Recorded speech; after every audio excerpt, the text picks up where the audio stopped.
chers frères et sœurs. Euh, vous avez été très nombreux à me poser des questions depuis la création de mon blog. Donc, le blog, bien sûr, je vais me répéter, www.7coco-blog.com. Sur ce blog, vous m'avez posé des milliers de questions sur le fait que je n'intervenais pas officiellement dans le débat politique ivoirien.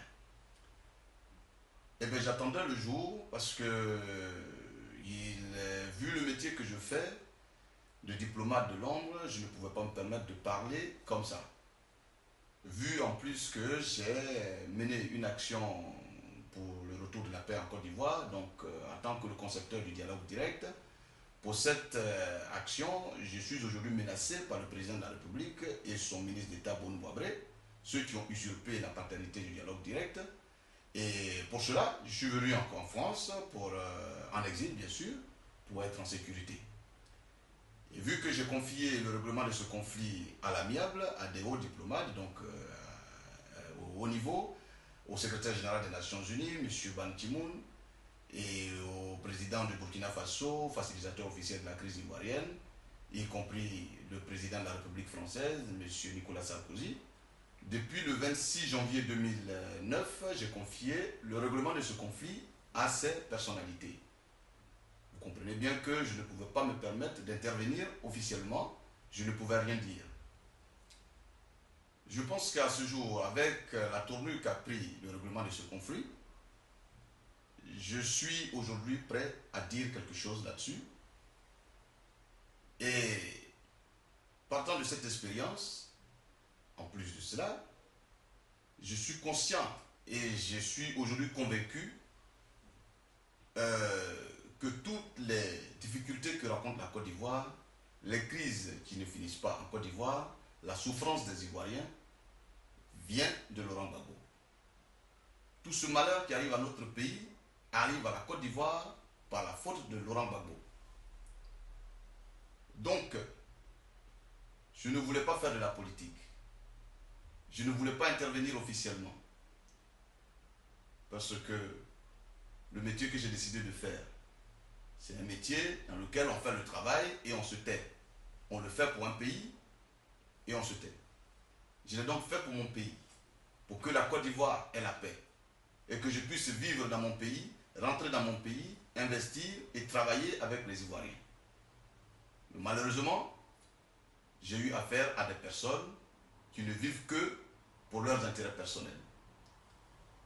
J'ai donc décidé de rompre le silence et dire aux Ivoiriens et vous dire que Laurent Gbagbo est une personne qui n'est pas digne de confiance. Je suis bêté. En tant que bêté, voilà, les gens diront, mais pourquoi est-ce que notre frère aujourd'hui se permet de parler de cette façon du président de la République? Mais même si Gbagbo est mon frère, je vous dis, chers Ivoiriens, son intérêt ne passe pas avant l'intérêt de la nation ivoirienne. Et c'est ça qui m'intéresse, et non le président de la République. Donc, j'ai été témoin, et je suis aujourd'hui convaincu de la médiocrité de ce pouvoir Gbagbo. Nous allons vers des élections. Je ne pouvais pas rester la bouche fermée. Ce serait être complice de des malheurs que fait vivre ce pouvoir à notre pays. Alors, je vais d'abord me permettre d'aller de parler un peu du passé, avant de vous parler de l'actualité actuelle. Gbagbo a tellement manipulé la Côte d'Ivoire, il a tellement manipulé le peuple ivoirien, qu'aujourd'hui, il se croit le plus intelligent que tous.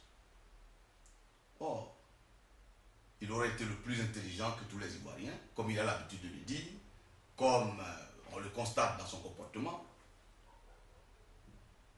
Ce président aurait fait un travail concret en Côte d'Ivoire. Moi, mes parents souffrent. Nos parents souffrent à Djibouti. Ils souffrent à Diopoué. Ils souffrent à Daloa. Ils souffrent au nord comme au sud. Mais nous avons un président qui a passé tout son temps à nous manipuler, qui a passé tout son temps à nous dire que c'est par la faute de la guerre, de la crise. Mais je suis choqué quand j'apprends ça de Gbagbo. Quand je le vois tous les jours dire à la télévision que c'est qu'à cause de la crise que la Côte d'Ivoire a toutes ces difficultés. Mais je vous dis, les Ivoiriens, pendant la crise, la Côte d'Ivoire a un budget de souveraineté de 2000 milliards.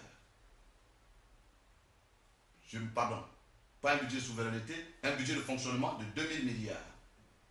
Le budget de souveraineté, on reviendra là-dessus tout à l'heure, car le budget de souveraineté, mais il est très choquant. Parce que 71 milliards de francs CFA, qui est dans la poche d'un seul individu pour le fonctionnement de son palais, ben je m'en vais vous dire que quand un président a un tel budget, ça veut dire que ceux qui sont à Korogo, ou ceux qui sont à Diokoué, ou ceux qui sont à Dabou, il n'y a plus de pauvres là-bas. Donc l'objet de mon intervention aujourd'hui, c'est d'ouvrir vos yeux sur le comportement professionnel de ce monsieur à qui nous avons tous eu confiance dans le passé. Il n'est plus digne de confiance, Gbagbo. Il ne faut donc plus jamais faire confiance à ce monsieur et il faut faire attention à tout ce qu'il dit. Car, récemment, je me rappelle bien, le chef de l'État français disait aux États-Unis que ce monsieur n'était pas digne de confiance. Mais effectivement, il n'est pas digne de confiance. On ne peut pas conclure quoi que ce soit avec ce monsieur. Et donc, avec 2000 milliards de budget de fonctionnement, malgré la crise en Côte d'Ivoire, de 2000 jusqu'à ce jour, je vous parle, la Côte d'Ivoire a un budget de 2000 milliards annuels. La Côte d'Ivoire ne gagne pas que ça. Les recettes ivoiriennes, quand je me permets simplement de me contenter des trois régies financières de Côte d'Ivoire, à savoir le trésor public, les impôts et la douane, la Côte d'Ivoire a déjà ses 2000 milliards, sans problème. Quand on associe l'aéroport, la CIR, la Société ivoirienne de raffinage, donc qui s'occupe du pétrole, quand on associe le port autonome d'Abidjan, le port de San Pedro, la Sotra, et j'en passe, toutes ces sociétés, quand on les associe, je peux dire que la Côte d'Ivoire gagne à l'année presque 10 000 milliards, et voire plus. Tout cet argent a été géré par Gbagbo pendant 9 ans. Et notre pays est pauvre. Et nos parents sont pauvres. Et les rues d'Abidjan ne sont pas nettoyées. Pour nettoyer nos rues, je crois que Gbagbo devait avoir honte d'encaisser une somme de 6 milliards de la Banque mondiale. Il est le premier à critiquer la communauté internationale. Il est le premier à tirer sur la France, à tirer sur les États-Unis, à tirer sur les autres pays, l'Angleterre et j'en passe. Mais les 6 milliards qu'il vient de prendre en mars dernier à la Banque mondiale, pour qu'il ramasse ses propres ordures, comment il les a eu? Et qu'est-ce qu'il dit de ça? Quand tu encaisses 6 milliards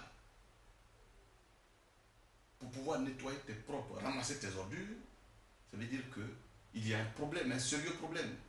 Parce que la Côte d'Ivoire ne gagne pas moins de 10 milliards à l'année. Toutes recettes confondues. Alors, que Gbagbo nous dise où il a mis cet argent. Et comme pour distraire les Ivoiriens, ce monsieur se permet de se mettre à la télévision et tous les jours, c'est lui qu'on attend. Il est au pouvoir, il est en même temps son opposant, il est l'arbitre, il est le joueur. Et donc, à un moment donné, il fallait qu'on réfléchisse pour comprendre qu'on comprenne où est-ce qu'il veut aller. Mes chers Ivoiriens, Gbagbo nous a pillés. Il a pillé les deniers publics. Les ministres qui sont autour de lui, tous les ministres du FPI. Quel est le ministre du FPI avant la prise de pouvoir de Gbagbo qui disposait d'une maison d'au moins, ne serait-ce que de 10 millions de francs CFA. D'une valeur de 10 millions de francs CFA. Il n'y en a aucun. Allez voir des individus comme les Boun Boabré, qui sont aujourd'hui riches à milliards, centaines de milliards. Mais le cas de Boun Boabré, vous savez que c'est celui qui a permis qu'aujourd'hui j'intervienne là, qui m'a amené à intervenir. Parce que j'ai beaucoup fait avec lui pour le retour de la paix. Donc son cas, on y arrivera plus tard. Mais aujourd'hui, je fais cette vidéo pour simplement vous dire que l'heure a sonné pour que les Ivoiriens sachent réellement qui va être leur futur président. Je vous remercie et je vous invite à vendredi prochain pour la prochaine vidéo. Merci.